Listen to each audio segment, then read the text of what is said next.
वल्मुतल्लक़ातु यतरब्बस्न बिअन्फुसिहिन्न सलासत क़ुरू वला यहिल्लु लहुन्न अन यक्तुमन मा ख़लक़ल्लाहु फ़ी अर्हामिहिन्न इन कुन्न यु'मिन्न बिल्लाहि वल यौमिल आखिर वबुऊलतुहुन्न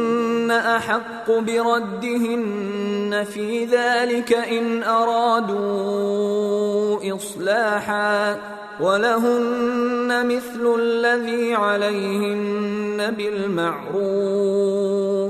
वलिर्रिजालि अलैहिन्न दरजह वल्लाहु अज़ीज़ुन हकीम। और जिन औरतों को तलाक दे दी गई हो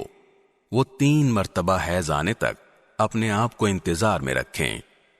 और अगर वो अल्लाह पर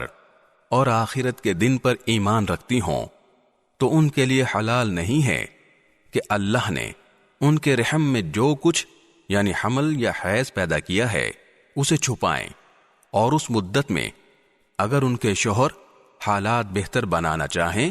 तो उनको हक है कि वो उन औरतों को अपनी ज़ौजियत में वापस ले लें,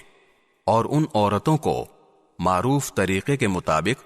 वैसे ही हुकूक हासिल हैं जैसे मर्दों को उन पर हासिल हैं। हां, मर्दों को उन पर एक दर्जा फौकियत है, और अल्लाह गालिब और हिकमत वाला है।